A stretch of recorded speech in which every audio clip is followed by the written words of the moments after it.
Yeah!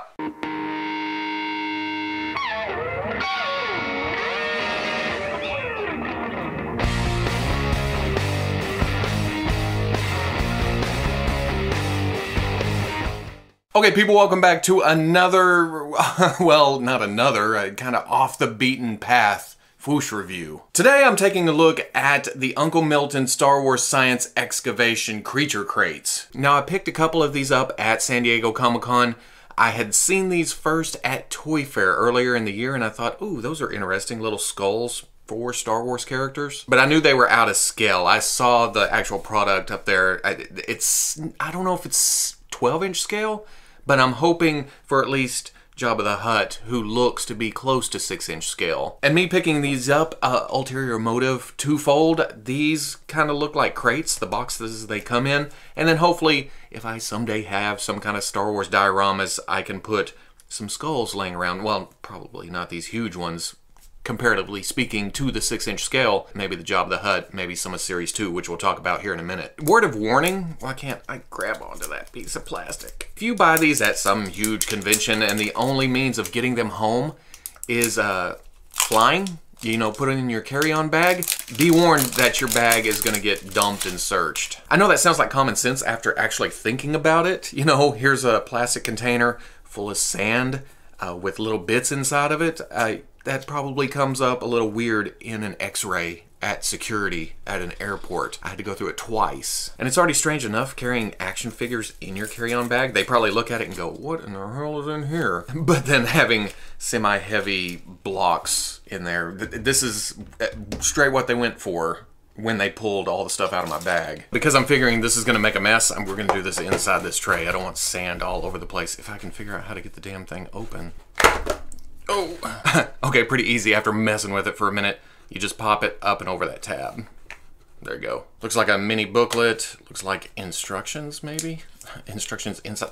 Come out. Oh, it's just a set of instructions for each one. And then the sheet has comparisons for the Star Wars character and then Earth creatures that may, you know, be related to those Star Wars characters. Getting this out. Oh, compacted sand. That's kind of funky too. You just dig inside the box, maybe? That's some weird sand. I've never messed with kinetic sand, but this kind of acts like what I think would be kinetic sand, you know? Oh, hot damn. The first one I wanted, check it out. I think I got the Hutt. That's awesome. This is the one I wanted. This is the reason I bought 4, you know, just in case. I've heard that different numbers on the boxes tells you what's inside the box, but I didn't want to ruin the surprise. Oh, I guess that's easier, just to dump the whole thing out. There's a piece. There's a piece. I don't think there's anything else in here. That's cool though. I like the sand. It's ooh, it's got a little bit of weight to it. Wait a second, I'm here to look at this. The sand gets stuck up in the nooks and crannies and crevices. Gotta dig that out. Oh, so drop it right back in the sand, huh? Sand being what it is, it doesn't feel like it's jammed in there, that it's stuck. I was gonna do a Jurassic Park type montage here, but I've already got nailed for copyright issues on that before. So that's not gonna happen. I'm sure running this under some water will get it loose a lot better. And I don't think I need the instructions. The cool thing about this, there's actual inside sculpt. They could have just done the outside and called it good, but they went all the way with it. And it looks like that just snaps up in there. And then these just plug into here, it looks like. The plugs right here at the jawline, here and here, are so tight that if you have it turned, the rubberiness, it's not really rubbery, it's a softer plastic. It's nice, actually. It's gonna jut his jaw a little bit or crank it to the side. You have to kind of mess with it to get it straight here. Not too bad at all. Do Hutts have teeth? Not sure. Then the box goes back together fairly easy. It kind of misshapes once the sand's out of it. But get it back together, you have something to smuggle cargo with. The only thing, it does have a Star Wars logo up here at the top and then some copyright information on bottom. But other than that, if you have it just standing there and something on top maybe, there's your Star Wars background stuff. For $5, not bad. You get this and this. And this, yeah. Now I did get 4 of these, so we'll see what else I got. Here. Oh.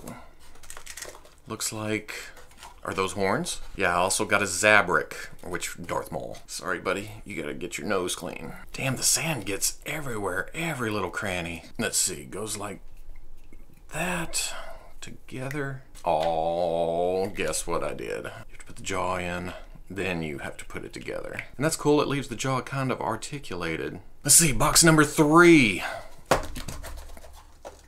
Oh, another hut. That's cool though. And box number 4. What is that?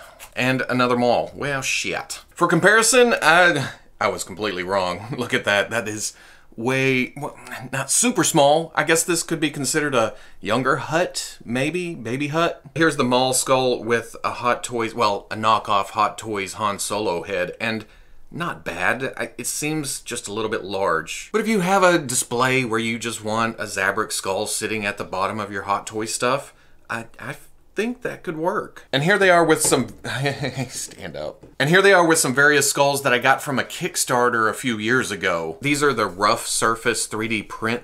They're not bad. Don't get me wrong, they're nicely detailed. They just need to be hit with something to knock down the texture on them. Their Rancor skull's small. Their Tauntaun skull is small compared to the 6-inch Hasbro Star Wars Black Series version. But this is pretty much right on with the Black Series Wampa. You can see the difference in color though, and quality really. These feel a little bit shaky. I don't feel like they're gonna break, but they're loose. Here, nice quality to them. Nice plastic. I like the color. They don't quite look like they did back at Toy Fair. Those had some paint washing on it, make it look like aged bone, like it's been sitting in the ground for a while. That should be easy enough to do here. The palette is yours. You can do whatever you want with it. Then here's the skulls and the crate with Gus, just to give you an idea of the scale next to a Black Series figure. To Pete or not to Pete?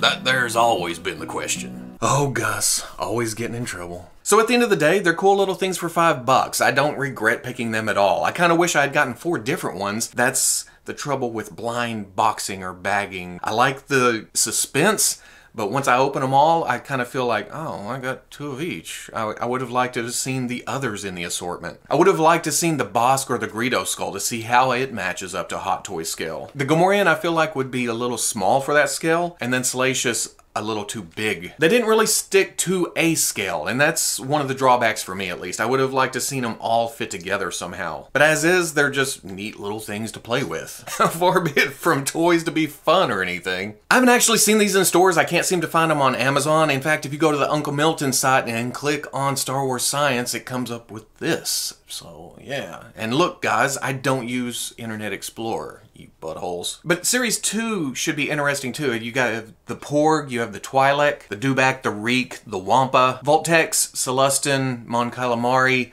Some of those will work in your 6-inch collection. Some of those will work in your 12-inch collection. And I feel like a couple won't be scaled with anything at all. It's gonna be one huge ass Porg. For me, 1/12 scale, 6-inch, I'm looking forward to the Wampa, and I'm looking forward to maybe the Dewback. A baby Dewback? But what caught my eye at New York Toy Fair was the full-size skeleton for the Tauntaun. It looks fairly close to 1/12 scale. I may be able to fudge that in there. Again, they're not really going for scale, so here's the Rancor. That's pretty much the same height. Baby Rancor?